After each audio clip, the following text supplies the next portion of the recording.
Hey, bonjour tout le monde. My name is Philip Moore. Rachel and I moved to France in 2006 with our 3 daughters, and I was called to pastor a church in the east of the Paris area. And during that time, we added Theo and Zoe to our family, and we started to be involved in church planting and the training of church planters around the Paris area.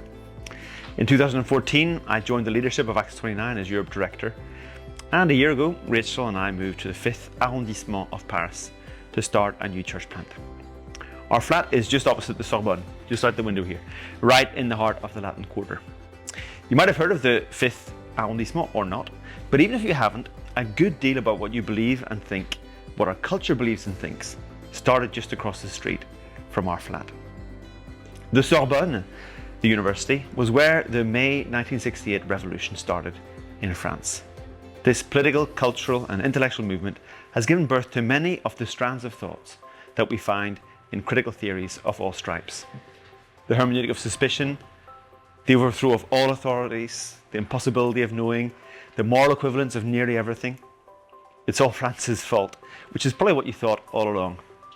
And so, in a way, the last place that any sane individual would want to plant a church would be right here in the 5th arrondissement of Paris.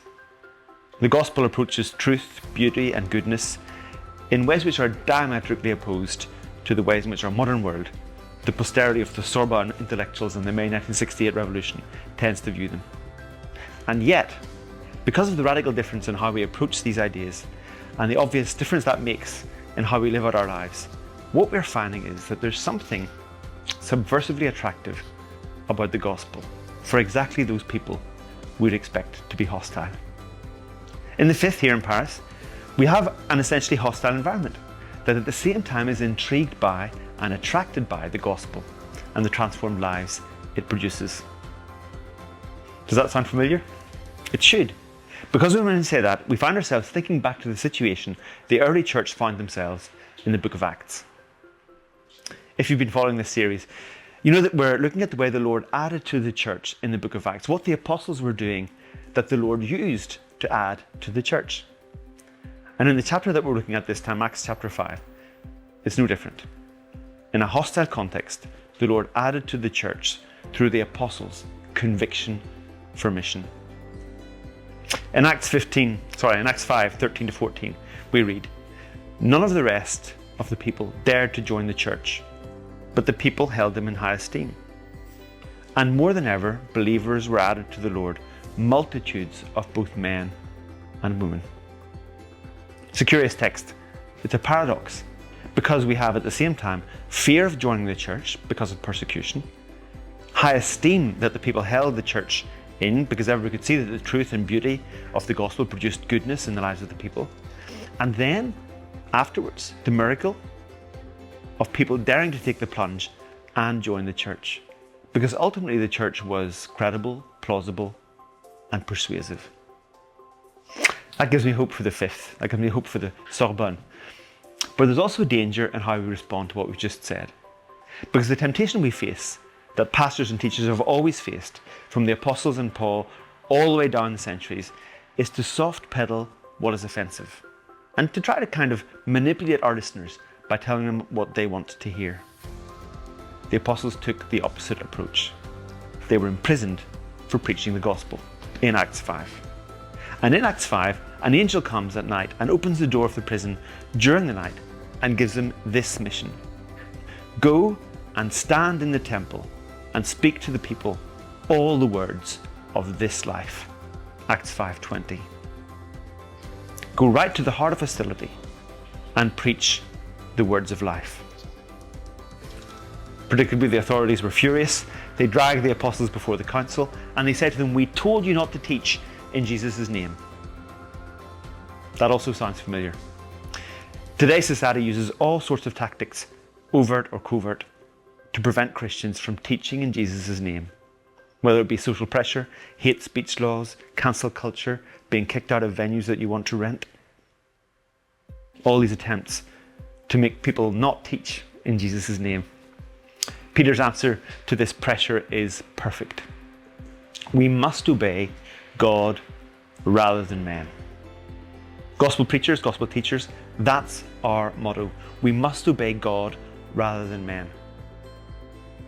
And Gamaliel's response to what Peter says and what Peter does, what the apostles do, is classic. Do you remember what he says? In this present case, I tell you, keep away from those men, let them alone, for this plan or this undertaking is of man, it'll fail. But if it is of God, you'll not be able to overthrow them. You might even be found to be opposing God. Acts 5:38-39.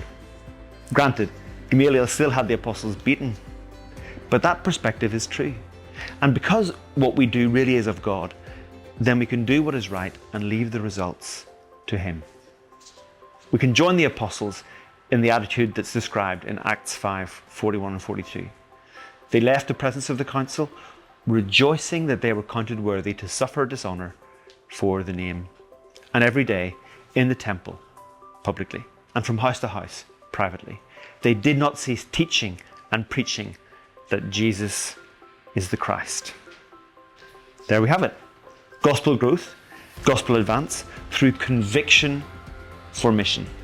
Conviction that we must preach and teach Jesus Christ, His person, His work, and all that He taught in all its detail. Let me finish with a story. On 30th of October 2015, there was a fire in a nightclub in Bucharest, Romania. 26 people died on the night and 38 later in hospital. That's a very high number to die in hospital after the fire. And a journalist started asking questions, started investigating why that was the case. And he found out that the disinfectant used on the wounds of the people in hospital had been diluted at least twice. Once at the manufacturers and once on arriving at the hospital in an attempt to save money. They had tampered with the disinfectant and made it completely ineffective. And that's what happens when we lose our conviction for the mission and start to tamper with the message that we've been told to teach and preach. We dilute it and it becomes completely ineffective. We must, like the apostles, stand in a place of hostility and preach these words of life. We must obey God rather than men. And then, despite fear of persecution, we trust God that people will in fact hold us in high esteem, that God will indeed add more and more believers to the church, multitudes of men and women. I think that's what happens when we have our conviction for mission.